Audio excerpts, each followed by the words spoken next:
Sumber kita pada pagi hari ini, karena tak kenal maka tak sayang. Sumber kita yang kedua ini bernama Bapak Dr. Andes Djoko Sutrisno, Master Pendidikan. Pendidikan beliau yang pertama SD Negeri Klodran 1973. Kemudian SMP-nya SMP Negeri 2 Solo tahun 1976, SMA-nya SMA Negeri 5 tahun 1980, S1-nya UNS, S2-nya UNS. Pengalaman kerjanya guru bahasa Inggris SMP Negeri 1 Delanggu. Tahun berapa Bapak? Tahun 1983. Loh, kamu sudah lahir belum? Aduh, belum ya? Belum ada. Kemudian pengalaman kerjanya berwira swasta pada tahun 1983, mulai tahun 1983. Perusahaannya, dengarkan, siapa tahu kamu pernah datang. 1. 9 cafe and resto. Wish. 11 destinasi wisata. Nanti ditanya ya, apa saja ya. 4 lembaga kursus. 1 perguruan tinggi. 2 coffee shop. 2 showroom Vespa Plagio, dan 1 hotel. Oh, Masya Allah ya, tepuk tangan. Hebat, mantap ya. Pengen nggak besok kayak gitu? Pengen nggak? Enggak ya? Oh, nggak pengen? Pengen nggak? Oh, pengen. Kalau pengen, berarti kita langsung saja memberikan kesempatan kepada Bapak Dr. Andes Djoko Sutrisno, Master Pendidikan, untuk dapat menyampaikan nanti kiat-kiat, kemudian cerita-cerita ketika mengajar di SMP 1 Delanggu. Siapa tahu ada banyak pengalaman menghadapi anak-anak yang luar biasa nih Bapak. Ya. Ini dulu saya masih di sini ya. Saya ngajar di sini tahun 1983, pensiun dini 2008. Nah, mungkin orang tua kamu ada yang murid saya ya. Jadi 27 tahun saya ngajar di sini ya. Baik, adik-adik sekalian, perlu saya sampaikan tentang bagaimana kita itu dan lain-lain. Sampai saya SMA demikian juga. Nah, SMA saya di rumah ya, memelihara ayam, pokoknya apa saja yang menghasilkan uang. Nah, dari situ karena saya belum tahu tentang ilmu entrepreneur ya, ilmu entrepreneur saya belum tahu, pengusaha belum tahu. Namun intinya saya waktu itu terus ya usaha. Waktu saya lulus SMA, ya, saya daftar di UNS. Nah, saya itu dulu sebenarnya nggak pengen jadi guru ya, saya pengen jadi hakim. Maka saya daftar ke Fakultas Hukum. Dan supaya saya nggak diterima sekalian, saya ngambil bahasa Inggris pilihan kedua. Padahal saya SMP SMA itu bahasa Inggris saya 4 ya, bisanya hanya I love you, you love me. Aja, you and me love-lovean. Nah, akhirnya apa? Saya malah diterima di bahasa Inggris. Ya. Nah, saya belajar banyak. Dari situ saya punya kesimpulan bahwa kalau mindset pikiran kita bilang bisa, kita pasti bisa. Ya, karena apa? Waktu saya masuk bahasa Inggris, otomatis saya harus belajar bahasa Inggris. Karena orang tua mengancam ya, kalau kamu nggak sekolah negeri nggak bakalan tak urusi, nggak bakalan tak beri uang untuk biaya kuliah. Nah, akhirnya saya belajar adik-adik ya, belajar. Terus sebelum kuliah itu saya sudah belajar mempersiapkan diri. Nah, menurut saya sudah hebat ya. Ternyata waktu masuk pertama itu mereka sudah ngomong bahasa Inggris itu cak-cicuk lancar. Nah, saya hanya hafal 16 tenses itu, nggak hafal. Namun saya punya mindset bahwa kalau orang lain bisa, saya harus bisa. Nah, Maka saya belajar terus, memaksa saya untuk bisa bahasa Inggris. Saya jadi guide di Mangkunegaran supaya saya bisa bahasa Inggris ya. Waktu semester 1 saya kalah dengan teman-teman ya, kalah dalam prestasi. Namun karena saya paksakan diri untuk ngomong dengan orang Inggris native speaker, nah saya jadi lebih pinter ya. Karena apa? Terus saya guide itu ngajak kemana-mana ya, privat pula menghasilkan uang Pak. Ya. Nah dari situ ya, kesimpulannya pertama untuk seorang pengusaha yaitu mindset bisa.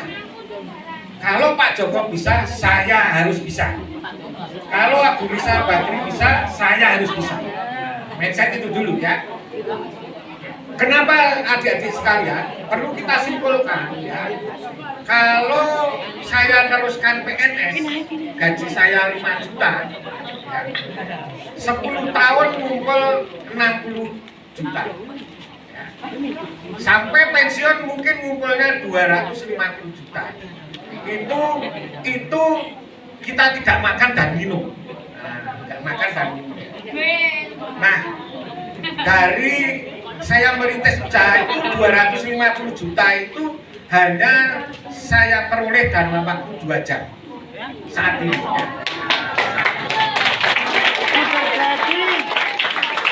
Dengan kata lain, sebulan saya bisa menghasilkan 1,8 M.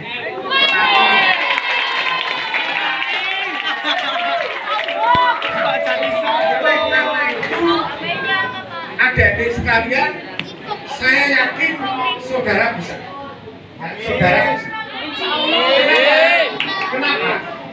Saya bukan orang pinter. Ya, saya bukan orang pinter. Dengan kata lain, sekolah saya nggak pinter. Ya, karena SMA saya IPS. Pinter saya hafalan dulu ya. Hafalan itu bahasa Indonesia, IPS, beberapa nilainya 9. Tapi saya bukan orang. Nah, oleh karena itu adik-adik yang sekarang IQ-nya nilainya tidak begitu baik, semangat dulu belajar dan terus saudara action ya, jualan apapun. Sekarang mudah sekali, nanti saya ajari cara jualan. Nah, jadi yang kata bisa ya, jadi kalau Pak Joko bisa, saudara harus bisa. Ya, saudara harus bisa. Nah, apa yang dikerjakan di rumah? Yang dikerjakan di rumah, apapun yang menghasilkan uang, asal jangan nyuri ya, nyuri hasilkan uang. Jangan. Di rumah ada apa?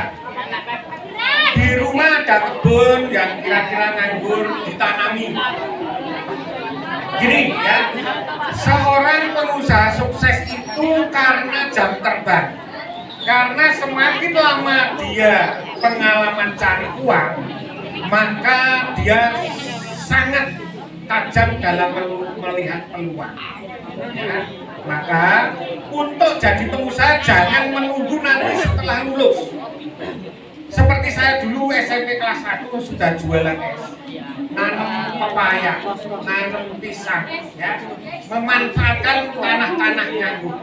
Nah, itu nanti sebagai pembelajaran jam terbang saudara, ya. Nah itu, kemudian saudara saya sampaikan ya, waktu saya SMA, kemudian ditempatkan di SMP 1 Belanggu ya, saya ngajar bahasa Inggris. Nah, sekarang begini. Apapun posisi Anda, bekerja atau berusaha, Anda harus fokus. Anda harus sungguh-sungguh. Ya, coba tanya Pak Sarwanto ya, waktu saya ngajar di sini, saya fokus betul. Bagaimana anak itu bisa ngomong bahasa Inggris, ya, dan bagaimana mereka itu nilainya bagus. Ya, maka dulu hampir sebulan sekali saya ajak ke Prambanan, ke kantor Mangkunegaran, anak-anak SMP 1, kelas 1, kelas 2. Praktek ngomong dengan native speaker, praktek ngomong dengan orang Inggris. Ya. Nah, mereka bisa, maka alumni sini yang saya sudah dulu ngajar, pasti punya kenangan ke Prambanan, ya. Dia nerangkan, SMP loh ya, SMP kelas 2 itu sudah bisa menerangkan sejarah Candi Prambanan. Nah, dia dapat fee, dapat uang, nah, kenangan tersebut. Nah, waktu saya ngajar saya fokus sehingga nilainya nomor 1 terus Klaten, bahkan pernah nomor 3 se-Jawa Tengah bahasa Inggris. Nah, waktu NEM ya, waktu ada NEM. Dan tidak hanya bisa nilainya bagus, tapi bisa ngomong, ya, bisa bicara. Nah, kemudian kembali ke mindset tadi. Nah, habis saya ngajar di sini, saya waktu saya libur saya manfaatkan ya untuk bikin usaha. Waktu itu saya buka kursus di depan situ ya, depan SMP 1. Kalau adik-adik tahu, pojokan dulu itu adalah kantor kepala sekolah, saya yang menempati. Saya buka kursus di situ, kemudian hanya 2 tahun terus buka di dalam perumahan ya.